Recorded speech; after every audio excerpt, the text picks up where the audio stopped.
Quand certains cerveaux avancent en ligne droite, d'autres bifurquent, explorent, se perdent, reviennent et finissent par découvrir des territoires que personne n'avait encore imaginés. Ce sont les cerveaux TDAH, rapides, sensibles, curieux, parfois débordés par leur propre intensité, mais porteurs d'un potentiel immense. Je suis Delphine Muller, neuropraticienne en neurofeedback. Bienvenue dans Turbulence cérébrale. Aujourd'hui, je veux vous raconter deux histoires. Léa a 7 ans. Elle est assise en face de moi. Jambes qui balancent. Regard qui glisse sur les objets de la pièce. Je lui demande depuis combien de temps elle est dans mon cabinet.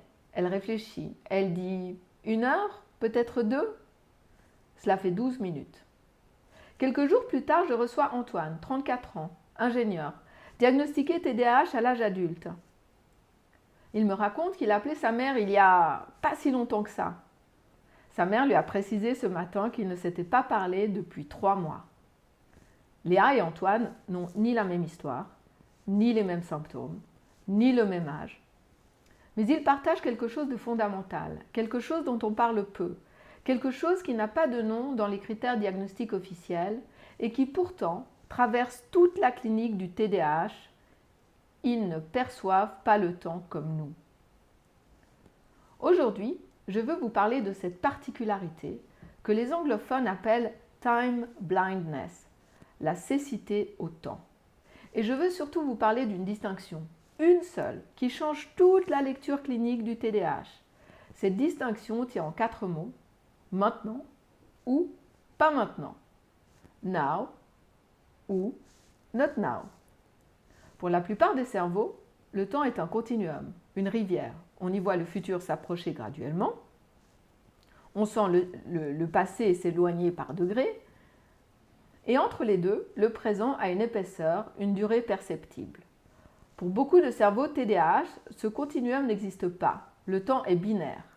Il y a ce qui est maintenant, saillant, urgent, capable de mobiliser le cerveau tout entier, et il y a ce qui est permanent, neutre, abstrait, presque inexistant, jusqu'à la seconde où cela bascule brutalement dans le maintenant, généralement trop tard. C'est cette bascule qui explique l'examen révisé en une nuit, le rapport rédigé à 4 heures du matin la veille de la deadline, le cadeau d'anniversaire acheté 3 minutes avant la fête, la consultation médicale qu'on jure de prendre depuis 8 mois et qu'on prendra demain. Vraiment, c'est promis.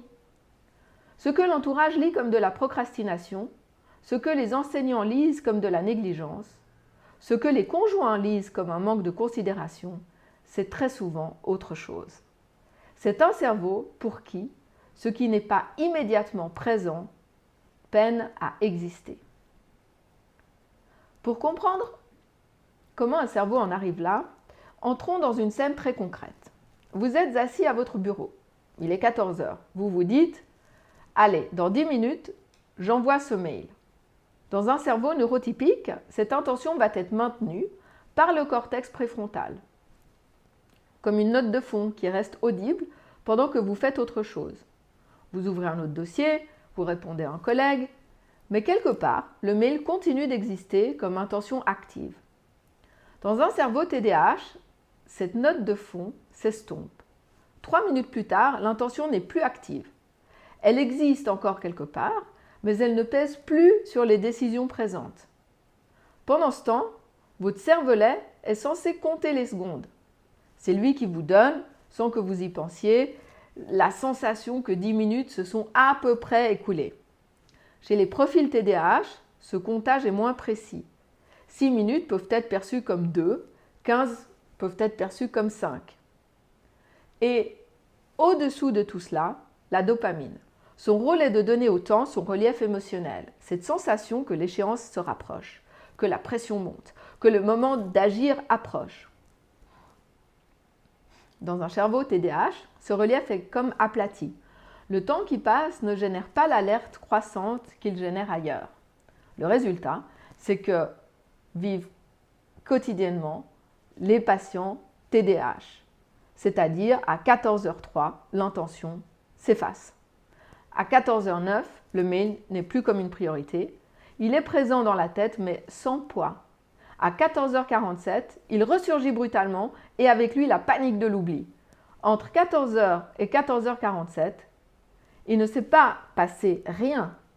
Il s'est passé une heure qui, pour ce cerveau, n'a pas eu la consistance d'une heure. Russell Barkley, qui étudie ce phénomène depuis 40 ans, le résume ainsi. Le TDAH est, en son cœur, une cécité au futur. Le futur ne se voit pas, il se devine, il s'approxime, il se manque. Ce qui est moins souvent dit, et qui me semble pourtant essentiel cliniquement, c'est que cette cécité concerne aussi le passé. Antoine, l'ingénieur de tout à l'heure, n'avait pas oublié sa mère. Il avait perdu la capacité de mesurer combien de temps s'était écoulé depuis leur dernier échange. Pour lui, 5 mois, 3 mois et 3 semaines avaient à peu près la même densité subjective. Cette compression et cette dilatation arbitraire du passé créent une expérience temporelle particulière. Non pas un fleuve, mais une succession de présents juxtaposés. Et cela a une conséquence clinique majeure que j'observe presque tous les jours. Pour qu'une conséquence enseigne quelque chose, il faut que le lien entre l'action et son résultat soit perçu comme tel dans le temps. Quand ce lien est flou, la leçon ne s'imprime pas. Ce n'est pas que les enfants TDAH n'apprennent pas de leurs erreurs par mauvaise volonté, c'est que la chaîne causale temporelle qui devrait relier l'erreur à sa conséquence est, chez eux, partiellement déconnectée. Cela explique pourquoi la sanction différée, si efficace pour beaucoup d'enfants, fonctionne si mal pour les profils TDAH. Le « tu seras puni ce soir » prononcé à 9h du matin n'a, à 9h12, déjà presque plus de réalité. Il y a un dernier point que je veux soulever, parce qu'il est rarement nommé. Cette architecture temporelle particulière n'est pas un déficit. Elle façonne aussi un rapport au présent d'une intensité particulière. Quand on vit dans le maintenant, on y vit pleinement. Beaucoup de patients TDAH décrivent une capacité à se laisser absorber par l'instant, que les cerveaux neurotypiques d'ailleurs leur envient parfois. Le revers, évidemment, c'est que cette absorption se paie au prix fort dans tous les domaines qui exigent de tenir le futur en tête. La santé, la planification financière, la régularité relationnelle, l'observance thérapeutique. Ce n'est pas un trouble de la volonté, c'est une architecture. Cliniquement, qu'est-ce que cela change?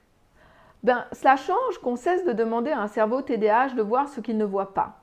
On lui donne des points d'appui externes.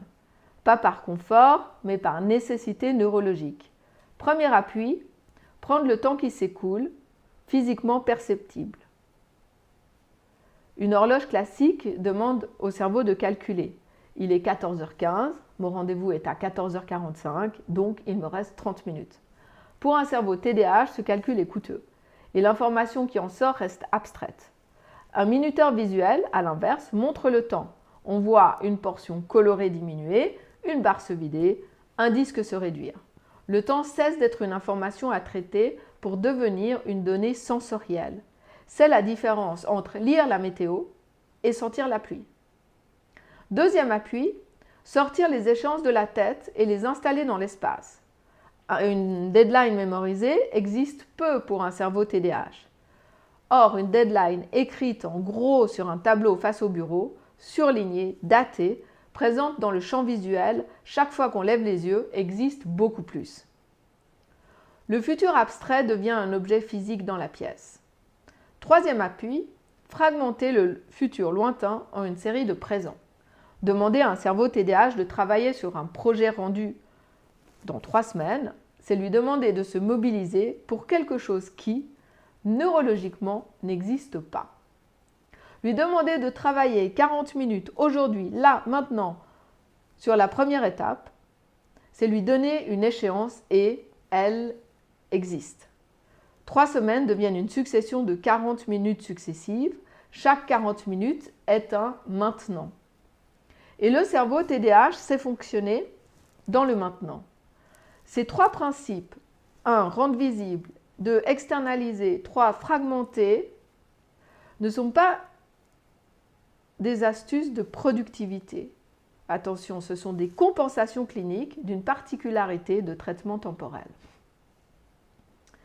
Et pour les parents qui m'écoutent, cela change la manière de lire leur enfant. L'enfant qui n'a pas commencé son devoir 1 heure après que vous lui avez demandé n'est pas, dans la grande majorité des cas, en train de vous défier. Il est dans un cerveau pour qui la consigne donnée à 17 h a perdu sa réalité vers 17h04. Il n'a pas désobéi, il a oublié, au sens neurologique du terme. L'intention ne s'est pas maintenue. L'adolescent qui jure qu'il va réviser et qui se trouve sur son téléphone n'est pas malhonnête. Au moment où il jure, il le pense vraiment. 3 minutes plus tard, l'intention s'est effacée et le téléphone, lui, est maintenant. Comprendre cela ne signifie pas tout excuser, bien sûr. Cela signifie simplement déplacer le geste éducatif, plutôt que de sanctionner un oubli, qui sanctionne un fonctionnement neurologique. On va installer des appuis, un minuteur visible, la consigne écrite sur le bureau, la tâche fragmentée en étapes courtes. L'adulte qui revient toutes les 20 minutes, pas pour contrôler, mais pour réactiver l'intention qui s'est effacée. C'est moins gratifiant que la sanction parce que cela ne soulage pas la frustration parentale, mais cela enseigne quelque chose au cerveau de l'enfant que la sanction n'enseigne pas, que pour son fonctionnement particulier peut être accompagné et qu'il existe des outils pour vivre avec. Léa, la petite fille du début, est repartie ce jour-là avec un sablier de 15 minutes que sa mère a installé sur le bureau où elle fait ses devoirs. Pas pour la presser, pour rendre visible quelque chose qui, pour elle, est invisible. C'est, je crois, le geste clinique le plus juste qu'on puisse poser face à une cécité au temps. Ne pas reprocher à l'œil de ne pas voir, lui tendre une lumière. Un cerveau TDAH n'a pas besoin d'être corrigé, il a besoin d'être compris et piloté avec intelligence, humour et bienveillance. À très vite et d'ici là, gardez votre grain de folie, c'est souvent là que le génie se cache. Merci d'avoir écouté cet épisode, n'hésitez pas à le partager et à vous abonner pour ne manquer aucune des prochaines turbulences.